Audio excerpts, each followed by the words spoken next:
नमस्कार दोस्तों, स्वागत करता हूं आपके अपने चैनल आत्मनिर्भर ऑनलाइन क्लासेस में।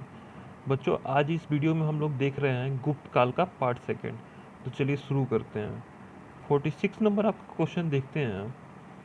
कालिदास द्वारा रचित मालविकाग्निमित्र नाटक का नायक कौन था? ठीक है, तो इसका राइट आंसर क्या हो जाएगा बच्चों? अग्निमित्र। अग्निमित्र इसके नायक थे। ठीक है, क्वेश्चन नंबर 47 आपका देखते हैं। समुद्रगुप्त की सैनिक उपलब्धियों का वर्णन उसके किस अभिलेख में उपलब्ध है? तो इसका राइट आंसर क्या हो जाएगा बच्चों? प्रयाग में। ठीक है, प्रयाग में समुद्रगुप्त की सैनिक उपलब्धियों का वर्णन किया गया है। ठीक है, बहुत इंपॉर्टेंट क्वेश्चन है आपका। चलिए क्वेश्चन नंबर 48 देखते हैं आपका। निम्न में किस काल के स्त्रियों की पुरुषों की बराबरी की थी? ठीक है, निम्न में से किस काल में स्त्रियों की पुरुषों से बराबरी की गई है? तो इसमें राइट आंसर क्या हो जाएगा इसका? गुप्त काल में। ठीक है, गुप्त काल में स्त्रियों की तुलना पुरुषों से की गई है। ठीक है, क्वेश्चन नंबर 49 आपका देखते हैं। कौन सा राजवंश हुड़ों के आक्रमण से अत्यंत विचलित हुआ? इसका राइट आंसर क्या हो जाएगा? गुप्त काल। ठीक है, गुप्त राजवंश जो था वो हुड़ों के आक्रमण से अत्यंत विचलित हुआ था। क्वेश्चन नंबर 50 आपका देखते हैं। निम्नलिखित में से कौन सा नाटक कालिदास ने नहीं लिखा था? तो इसका राइट आंसर क्या हो जाएगा? जानकी हरण। जानकी हरण जो था वो कालिदास ने नहीं लिखा था। ठीक है, क्वेश्चन नंबर 51 आपका देखते हैं। अजंता गुफाओं के सरीखी जैसी गुफाएं मध्य प्रदेश में कहाँ हैं? तो इसका राइट आंसर क्या हो जाएगा? बाग में। ठीक है, इसको धार भी कहते हैं हम लोग। ठीक है, क्वेश्चन नंबर 52 आपका देखते हैं। गुप्त वंश ने डैश अवधि में शासन किया? कितने से कितने अवधि में शासन किया था गुप्त वंश ने? तो इसका राइट आंसर क्या हो जाएगा? 319 से लेके 500 ईस्वी तक। ठीक है, तो ऑप्शन के अकॉर्डिंग ए इसका राइट आंसर हो जाएगा।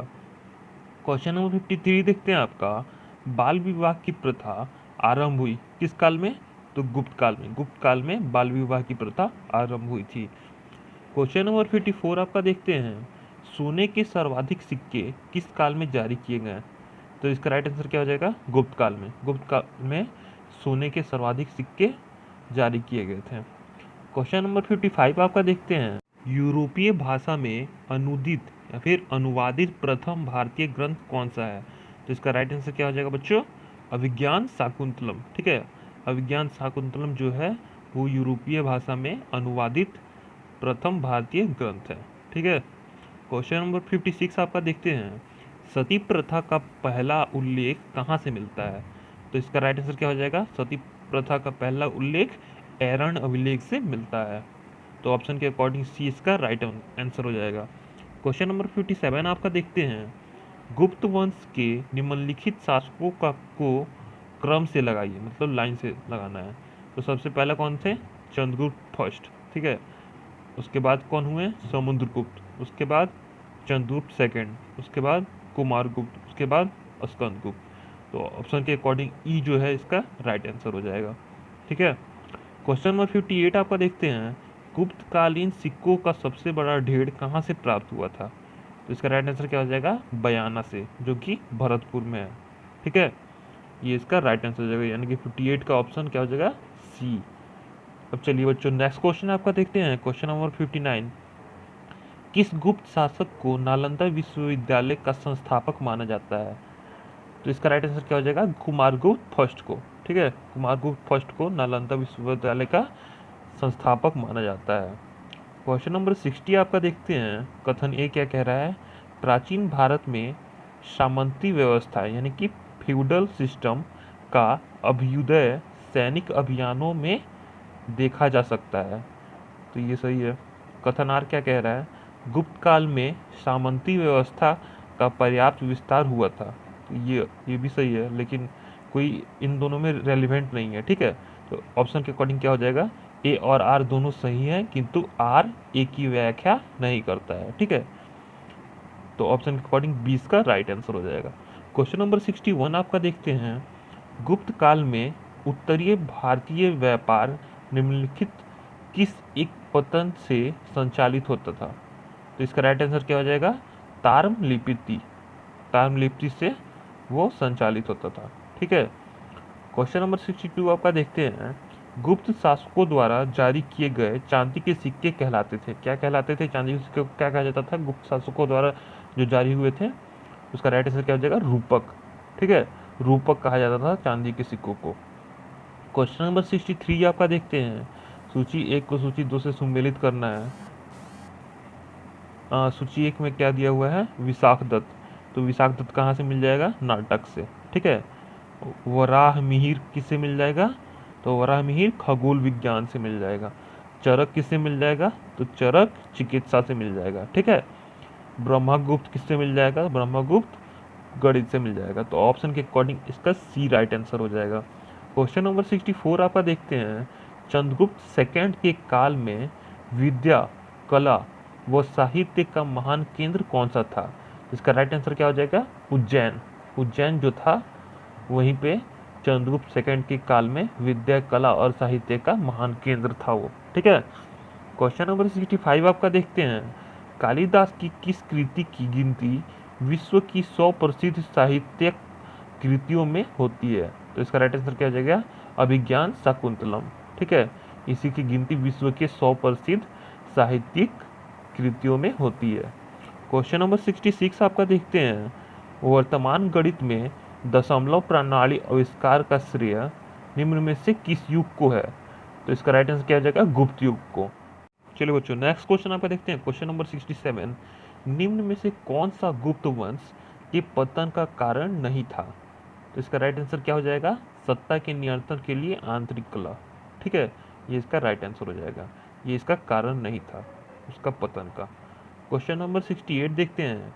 निम्नलिखित में से किस गुप्त शासक ने अपने सिक्कों पर अपने को वीणा बजाते हुए आकृति का अंकित करवाया था?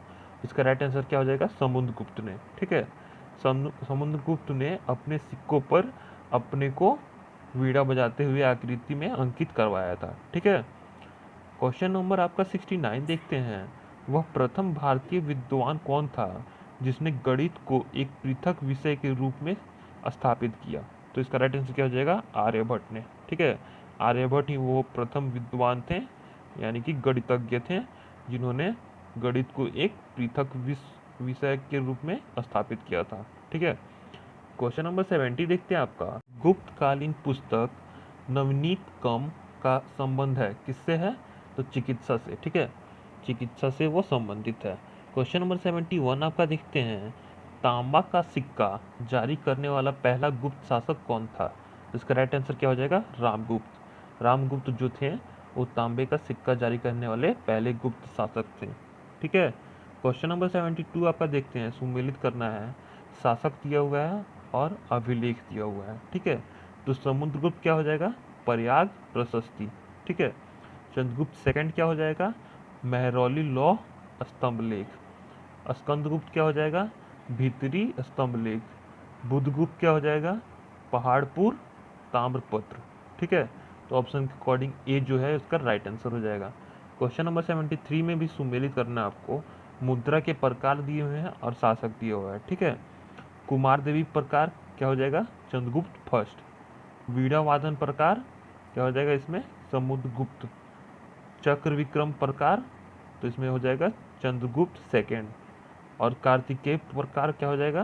कुमारगुप्त फर्स्ट। तो ऑप्शन के अकॉर्डिंग ए जो है इसका राइट आंसर हो जाएगा।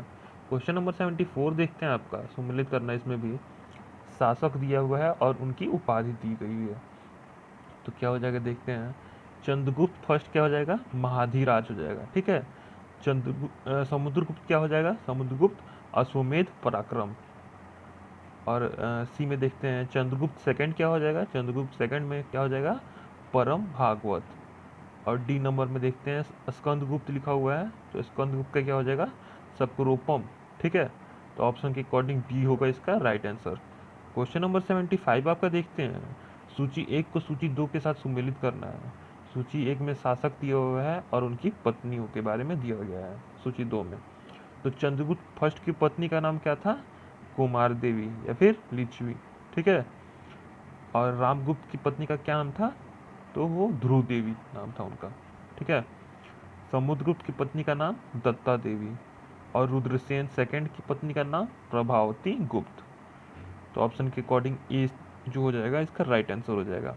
क्वेश्चन नंबर 76 आपका देखते हैं, किस गुप्त शासक ने दक्षिणापथ में स्थित 12 राज्यों पर धर्म विजय की? जिसका राइट आंसर क्या हो जाएगा? समुद्रगुप्त ने। समुद्रगुप्त ने दक्षिणापथ में स्थित 12 राज्यों पर धर्म विजय प्राप्त की थी। ठीक है। क्वेश्चन नंबर 77 देखते हैं आपका, सरवरा जो छेत्ता जो है यानी कि सभी राज्यों को उखाड़ फेंकने वाला की उपाधि किसने धारण की? इसका राइट आंसर क्या हो जाएगा? समुद्रगुप्त को। समुद्रगुप्त ने। ठीक है। समुद्रगुप्त ने सभी राजाओं की को उखाड़ फेंकने वाली उपाधि धारण की थी। क्वेश्चन नंबर 78 आपका देखते हैं, किसने अंतिम शक शासक रुद्र सिंह थर्ड को पराजित कर और उसकी हत्या कर शकों का अंतिम रूप से उन्मूलन किया? तो इसका राइट आंसर क्या हो जाएगा? चंद्रगुप्त सेकंड ने। ठीक है। क्वेश्चन नंबर 79 देखते हैं आपका, सूची 1 को सूची 2 से सुमेलित करना है। रचनाकर दिया हुआ है और उनकी रचना दी गई हुई है। ठीक है। तो इसमें आपको सुमेलित करना है इसको।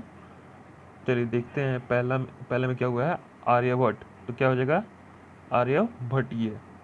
और दूसरा में क्या दिया हुआ है? बी में धन्वंतरी। ठीक है। धन्वंतरी दिया हुआ है तो उसका क्या हो जाएगा? नवीनतम। ब्रह्मगुप्त दिया हुआ है तो क्या हो जाएगा? ब्रह्म सिद्धांत। वराहमिहिर दिया हुआ है तो इसका क्या हो जाएगा? पंच सिद्धांतक। तो ऑप्शन के अकॉर्डिंग क्या हो जाएगा? इसका ए जो है उसका राइट आंसर हो जाएगा। क्वेश्चन नंबर 80 आपका देखते हैं, सुदर्शन झील जिसका निर्माण चंद्रगुप्त मौर्य के सौराष्ट्र प्रांत के गवर्नर पुण्यगुप्त ने करवाया था तथा जिसकी मरम्मत पहली बार शक शासक रुद्रदमन ने करवाई थी, कि दूसरी बार मरम्मत किसने करवाई? तो इसका राइट आंसर क्या हो जाएगा? स्कंदगुप्त ने। स्कंदगुप्त ने उसकी मरम्मत दूसरी बार करवाई थी। ठीक है। क्वेश्चन नंबर 81 आपका देखते हैं, इसमें भी आपको सुमेलित करना है। क्वेश्चन नंबर 81 में क्या दिया हुआ है? प्रशासकीय विभाजन दिया हुआ है सूची 1 में, और दूसरे में क्या दिया हुआ है? प्रशासक दिया हुआ है। तो भुक्ति का क्या हो जाएगा? ऊपरिक हो जाएगा। ठीक है। विषय का क्या हो जाएगा? विषयपति। नगर के क्या हो जाएगा? नगरपति। ग्राम का क्या हो जाता है? क्या हो जाएगा? ग्रामिक। तो ऑप्शन के अकॉर्डिंग ए जो हो जाएगा इसका राइट आंसर हो जाएगा। 82 नंबर आपका देखते हैं, कौन सुमेलित नहीं है? तो इसमें क्या हो जाएगा? महासभापति जो कि गज सेना का अध्यक्ष। इसका मतलब कि ये इससे सुमेलित नहीं हो पाएगा। ठीक है। 83 नंबर आपका देखते हैं, सुमेलित करना है आपको क्षेत्र भूमि। तो क्षेत्र भूमि क्या हो जाएगा? कृषि योग्य भूमि कहा जाता था। ठीक है। वास्तु भूमि, तो वास्तु मतलब निवास होता है। ठीक है। तो निवास योग्य भूमि। अपृहत भूमि तो जंगली भूमि। ठीक है। और खील भूमि का क्या हो जाएगा? कृषि के लिए अनुपयुक्त भूमि। तो ऑप्शन के अकॉर्डिंग ए जो होगा इसका राइट आंसर हो जाएगा। 84 नंबर आपका देखते हैं, कौन सही सुमेलित नहीं है? तो इसमें क्या हो जाएगा? प्रयाग प्रशस्ति जो है ना वो रविकृति से सुमेलित नहीं होगा। ठीक है। तो ए इसका राइट आंसर हो जाएगा। 85 नंबर देखते हैं, कौन सही सुमेलित नहीं है? तो इसमें क्या हो जाएगा? भर्तृहरि जो है वो मेघदूतम से सुमेलित नहीं होगा। तो इसका राइट आंसर डी हो जाएगा। 86 आपका देखते हैं, सूची 1 को सूची 2 से सुमेलित करना है। श्रेष्ठी किससे सुमेलित हो जाएगा? साहूकार से। ठीक है। सार्थवा किससे सुमेलित हो जाएगा? व्यापारी से। कुली किससे सुमेलित हो जाएगा? तो शिल्पी से। ठीक है। और कायस्थ तो लेखक होता है। ठीक है। तो ऑप्शन के अकॉर्डिंग ए इसका राइट आंसर हो जाएगा। 87 नंबर आपका देखते हैं, मिहिर कुल का संबंध था किससे? हुड से। ठीक है। हुड से मिहिर कुल का संबंध था। 88 नंबर देखते हैं आपका, कनौज को सर्वप्रथम महत्व प्रदान करने वाले थे, कौन थे? तो मौखरी। ठीक है। मौखरी जो थे वो कन्नौज को सर्वप्रथम महत्व प्रदान करने वाले थे। 89 नंबर आपका देखते हैं, गुप्त राजा जिसने विक्रमादित्य की पदवी ग्रहण की थी, तो इसका राइट आंसर क्या हो जाएगा? चंद्रगुप्त द्वितीय ने। चंद्रगुप्त द्वितीय ने गुप्त राजा विक्रमादित्य की पदवी ग्रहण की थी। ठीक है। एक ऐसे गुप्त राजा थे जिन्होंने विक्रमादित्य की पदवी ग्रहण की। क्वेश्चन नंबर 90 देखते हैं आपका, कुतुब मीनार के निकट स्थित लौह स्तंभ वैज्ञानिकों को का ध्यान क्यों खींच रहा है? तो इसका राइट आंसर क्या हो जाएगा? उसकी जंगरोधक क्षमता के कारण। ठीक है। उसकी जंगरोधकता के कारण वह जो लौह स्तंभ है वो वैज्ञानिकों को अपनी तरफ खींच रहा है। बहुत इंपॉर्टेंट क्वेश्चन है आपका ये। क्वेश्चन नंबर 91 देखते हैं। प्राचीन भारत में गुप्त काल से संबंधित गुफा चित्रांकन के केवल 2 उदाहरण उपलब्ध हैं। इनमें से एक अजंता की गुफाओं में किया गया चित्रांकन है। गुप्त काल के चित्रांकन का दूसरा अवशिष्ट उदाहरण किस स्थान पर उपलब्ध है? तो इसका राइट आंसर क्या हो जाएगा? बाघ गुफाएं। ठीक है। क्वेश्चन नंबर 92 आपका देखते हैं। पुंड्रवर्धन भुक्ति, जो कि प्रांत कहते हैं जिसको, अवस्थित है थी कहाँ पे? तो उत्तर बंगाल में। ठीक है, उत्तर बंगाल में प्रांत अवस्थित है। क्वेश्चन नंबर 93 आपका देखते हैं। परम भागवत उपाधि धारण करने वाला प्रथम गुप्त शासक कौन था? तो इसका राइट आंसर क्या हो जाएगा? समुद्रगुप्त। समुद्रगुप्त जो था वो परम भागवत उपाधि धारण करने वाला प्रथम गुप्त शासक था। तो बच्चों आज के लिए सिर्फ इतना ही। अगले वीडियो में हम देखेंगे गुप्त उत्तर काल के बारे में, जिसे हम वर्धन वंश भी कहते हैं, जो कि 647 ईस्वी तक थी। तब तक के लिए अगर आपको वीडियो अच्छी लगी हो तो वीडियो को लाइक कीजिए, शेयर कीजिए और चैनल को सब्सक्राइब करना एकदम मत भूलिएगा। Thank you.